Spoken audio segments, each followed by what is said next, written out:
দুই ছাত্র উপদেষ্টা অন্তর্বর্তী সরকারে রয়েছে তাদের সাথে জাতীয় নাগরিক পার্টির কোনো সম্পর্ক নেই। তারা গণ অভ্যুত্থানের প্রেক্ষিতে গণ অভ্যুত্থানের প্রতিনিধি হিসেবেই সেই সময় সরকারে গিয়েছিলেন, আমিও তাদের মধ্যে সেই সময় একজন ছিলাম। তারা যদি রাজনীতি করতে চায়, নির্বাচন করতে চায়, তাহলে তারা সরকারের থেকে সেটা পারবে না, তখন তারা সরকার থেকে বের হয়ে তাদের মতো সিদ্ধান্ত নেবে। কিন্তু তাদেরকে জাতীয় নাগরিক পার্টির সাথে সংযুক্ত করে এক ধরনের অপপ্রচার এবং তাদেরকে হেয় করার চেষ্টা করা হচ্ছে। আমরা বলবো যে এটি খুবই উদ্দেশ্যমূলক।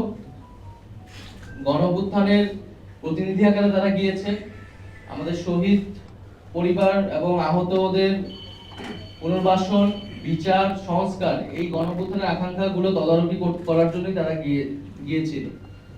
ফলে এটা তাদের সিদ্ধান্ত, তারা সরকারের থেকে কখন বের হবে বা আদৌ হবে কিনা। ওয়ালটন আবারো মিলিয়নিয়ার অফারে ওয়ালটন ফ্রিজ কিনে আপনিও হয়ে যেতে পারেন মিলিয়নিয়ার। কিন্তু আমরা আমাদের প্রত্যাশা যে গণ অভ্যুত্থানের আকাঙ্ক্ষার ভিত্তিতে সরকার গণ অভ্যুত্থানের বৈধতা, সেই আকাঙ্ক্ষাগুলো বাস্তবায়নে ছাত্র উপদেষ্টা সহ সকল উপদেষ্টা একত্রে কাজ করবে। ফলে দুইজন ছাত্র উপদেষ্টাকে জাতীয় নাগরিক পার্টির সাথে সংযুক্ত করে যে অপপ্রচার, আমরা তার নিন্দা এবং প্রতিবাদ জানাচ্ছি। তো সামগ্রিক বিষয়ে কয়েকটা বিষয় আমাদের আজকে আলোচনা ছিল। আমাদের মনে হয়েছে যে আমাদের স্পষ্ট করা প্রয়োজন জাতির সামনে। আপনাদের যদি প্রশ্ন উত্তর থাকে, আমরা সেই প্রশ্নের প্রেক্ষিতে বাকি আলোচনা করব। আমরা বিগত আমলে রাষ্ট্রের বিভিন্ন প্রতিষ্ঠানকে দলীয়করণ করা হয়েছে। আমলাতন্ত্র, পুলিশ, সেনাবাহিনী এবং নানা ধরনের তাদেরকে দিয়ে মানবতা বিরোধী কাজের অভিযোগ তাদের বিরুদ্ধে রয়েছে।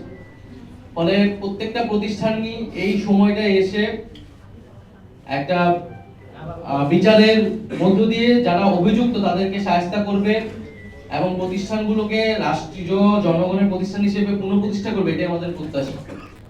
গুমের অভিযোগ যাদের বিরুদ্ধে রয়েছে, যে সকল সেনা অফিসারের বিরুদ্ধে রয়েছে, তাদের মধ্যে অনেকেই গ্রেফতার হয়নি বা তাদের অবস্থা এখন কি সেই বিষয়ে আমরা কিন্তু জানি না। ফলে এই সব বিষয়গুলো সুস্পষ্ট করলে সেনাবাহিনী প্রতিষ্ঠান হিসেবে আরো বেশি জনগণের আস্থার জায়গাটা পাবে এবং আমরা সেই আস্থার জায়গাটাকে সেনাবাহিনীকে দেখতে চাই। এছাড়া যেই আওয়ামী আমলে নির্বাচনগুলো আদালতে গিয়ে এক ধরনের বৈধতা নেওয়ার চেষ্টা করা হচ্ছে, নির্বাচনগুলোকে বৈধতা দেওয়ার চেষ্টা করা হচ্ছে। আমরা মনে করি যে এটা একটা বিশৃঙ্খলা তৈরি করবে। আওয়ামী আমলের সকল নির্বাচনকে কিন্তু আমরা ফ্যাসিবাদ বিরোধী সকল রাজনৈতিক দলই অবৈধ হিসেবেই ঘোষণা করেছি, অবৈধ হিসেবে আখ্যা দিই। ফলে সেই নির্বাচন নিয়ে বিশৃঙ্খলা তৈরি করার চেষ্টা না করে আমাদের স্থানীয় সরকার নির্বাচনের দিকে যাওয়া উচিত। স্থানীয় সরকার নির্বাচনের মাধ্যমে নাগরিক যে দুর্ভোগ, সেটি আসলে দূর হবে। আমরা নির্বাচন কমিশন নিয়ে বলেছি, নির্বাচন কমিশনে আমাদের যে কর্মসূচি ছিল, নির্বাচন কমিশন যে নিরপেক্ষতা, যে আস্থা, সেই আস্থাটা হারিয়েছে বলে আমরা মনে করছি। নির্বাচন কমিশন যদি সেই আস্থার জায়গা ধরে রাখতে না পারে, তাহলে এই নির্বাচন কমিশনের পক্ষে একটা সুষ্ঠু নির্বাচন দেওয়া সম্ভব না। ফলে নির্বাচন কমিশনকে সেই আস্থার জায়গায় আসার চেষ্টা করতে হবে, অথবা তাকে দায়িত্ব ছেড়ে দিতে হবে বলে আমরা মনে করি।